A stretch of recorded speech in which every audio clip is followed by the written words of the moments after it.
ನಮಸ್ಕಾರ ಎಲ್ಲರಿಗೂ welcome back to show ಮತ್ತು all in one YouTube channel. ನಾನಿವತ್ತು ಪಾಲಕ್ ಮಸಾಲ ಸಬ್ಜಿನ ನಿಮ್ಮ ಜೊತೆ ಶೇರ್ ಮಾಡ್ಕೋತಾ ಇದ್ದೀನಿ.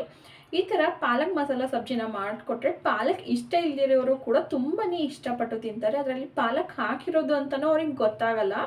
ಆಚೆ ಕಡೆಯಿಂದ ಪಾಲಕ್ ಮಾತ್ರ ತೊಗೊಂಡು ಬಂದು ಮನೇಲೇ ಇರೋ ವಸ್ತುಗಳನ್ನು ಬಳಸ್ಕೊಂಡು ಸಾಮಗ್ರಿಗಳನ್ನು ಬಳಸ್ಕೊಂಡು ಆರಾಮಾಗಿ ಈ ಸಬ್ಜಿನ ಮಾಡ್ಕೋಬಹುದು.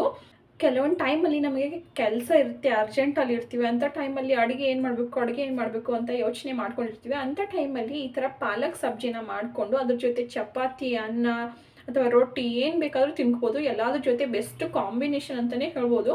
ತುಂಬಾ ಕ್ವಿಕ್ಕಾಗಿ ಆಗುತ್ತೆ, ಆಮೇಲೆ ತುಂಬಾ ಟೇಸ್ಟಿ ಆ್ಯಂಡ್ ಹೆಲ್ದಿಯಾಗಿರೋ ಇದು ಪಲ್ಯ ಆಗಿರುತ್ತೆ. ನೀವು ಒಂದ್ಸಲ ಮನೇಲಿ ಟ್ರೈ ಮಾಡಿ ನೋಡಿ, ತುಂಬಾ ಇಷ್ಟಪಡ್ತೀರಾ. ಹಾಗೆ ಇನ್ನು ಯಾರೆಲ್ಲ ನನ್ನ ಚಾನಲ್ಗೆ ಸಬ್ಸ್ಕ್ರೈಬ್ ಆಗಿಲ್ಲ ದಯವಿಟ್ಟು ಒಂದ್ಸಲ ಸಬ್ಸ್ಕ್ರೈಬ್ ಮಾಡಿಕೊಂಡು ವಿಡಿಯೋನ ನೋಡ್ಕೊಳ್ಳಿ. ಹಾಗೆ ವಿಡಿಯೋನ ಸ್ಕಿಪ್ ಮಾಡದೆ ಕೊನೆವರೆಗೂ ನೋಡಿ. ವಿಡಿಯೋ ಇಷ್ಟ ಆದರೆ ಲೈಕ್ ಮಾಡೋದನ್ನು ಮರಿಬೇಡಿ. ಬನ್ನಿ ಹೇಗೆ ಮಾಡೋದಂತ ನೋಡೋಣ. ಈ ಪಾಲಕ್ ಮಸಾಲ ಸಬ್ಜಿಗೆ ಮೊದಲಿಗೆ ಮಸಾಲೆನ ರೆಡಿ ಮಾಡ್ಕೋಬೇಕಾಗತ್ತೆ. ಒಂದು ಬಾಣಲಿಗೆ 1 ಸ್ಪೂನ್ ಆಗೋಷ್ಟು ಉದ್ದಿನಬೇಳೆ, 1 ಸ್ಪೂನ್ ಆಗೋಷ್ಟು ಕಡಲೆಬೇಳೆ ಮತ್ತು 1/2 ಸ್ಪೂನ್ ಆಗೋಷ್ಟು ಜೀರಿಗೆನ ಹಾಕ್ಕೊಂಡು ಡ್ರೈ ರೋಸ್ಟ್ ಮಾಡ್ಕೋತಾ ಇದ್ದೀನಿ. ಮತ್ತು ಇದಕ್ಕೆ ಒಂದು 1/2 ಕಪ್ ಆಗೋಷ್ಟು ಶೇಂಗಾನು ಹಾಕ್ಕೊಂಡು ನೀಟಾಗಿ ಫ್ರೈ ಮಾಡ್ಕೋತಾ ಇದ್ದೀನಿ. ಮತ್ತು ಇದಕ್ಕೆ ಒಂದು 3ರಿಂದ 4 ಒಣಮೆಣ್ಸಿನ್ಕಾಯಿನ ಹಾಕ್ಕೊಂಡು ಎಲ್ಲನೂ ನೀಟಾಗಿ ಫ್ರೈ ಮಾಡಿಕೊಂಡು ಇದನ್ನು ಇವಾಗ ಒಂದು ಮಿಕ್ಸಿ ಜಾರ್ಗೆ ಹಾಕ್ಕೋತಾ ಇದ್ದೀನಿ. ಮತ್ತು ಇದಕ್ಕೆ ಒಂದು ಮೀಡಿಯಮ್ ಸೈಜ್ ಈರುಳ್ಳಿನ ದಪ್ಪ ಕಟ್ ಮಾಡಿಕೊಂಡು ಸೇರಿಸ್ಕೊತಾ ಇದ್ದೀನಿ.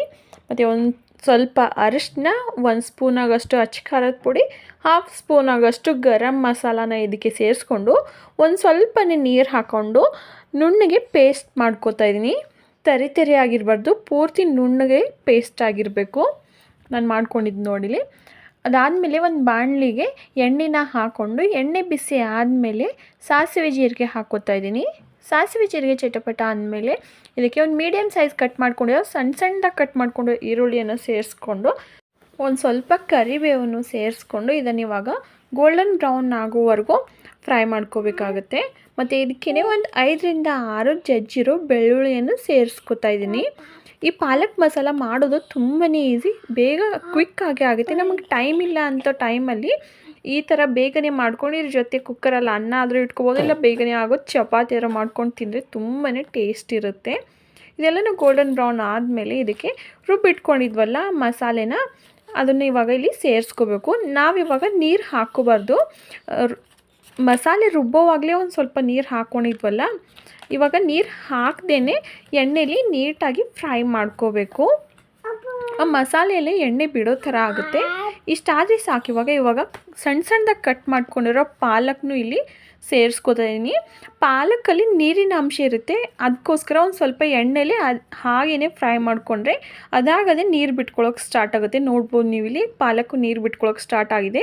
ಈ ಸಮಯದಲ್ಲಿ ಒಂದು ಸ್ವಲ್ಪ ನೀರು ಸೇರಿಸ್ಕೊತಾ ಹೋಗ್ಬೇಕು ನಾವು. ನಮಗೆ ಅನ್ನದ ಜೊತೆ ಬೇಕಾದರೆ ಒಂದು ಸ್ವಲ್ಪ ಜಾಸ್ತಿ ನೀರು ಹಾಕೋಬೋದು, ಇಲ್ಲ ರೋಟಿ ಚಪಾತಿ ಜೊತೆ ಬೇಕಂದರೆ ಒಂದು ಸ್ವಲ್ಪ ಕಡಿಮೆ ನೀರು ಹಾಕ್ಕೊಂಡು ಮಾಡ್ಕೋಬೋದು.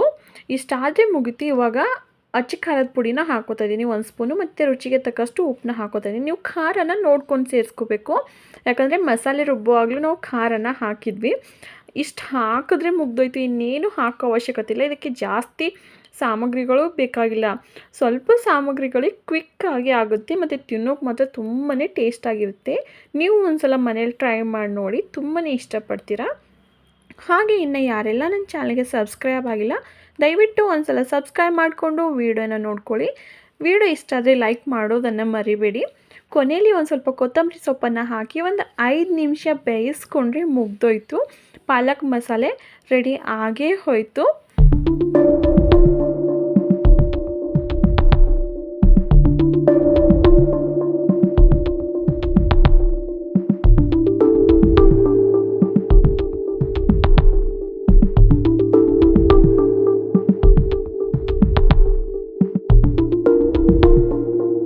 ಈ ವಿಡಿಯೋ ನಿಮಗೆ ಇಷ್ಟ ಆಗಿದೆ ಅಂತ ಅನ್ಕೋತೀನಿ. ಮುಂದೆನೂ ಇದೇ ಥರ ಹೊಸ ವಿಡಿಯೋಗಳೊಂದಿಗೆ ಬರ್ತೀನಿ. ಅಲ್ಲಿವರೆಗೂ bye. Thank you for watching.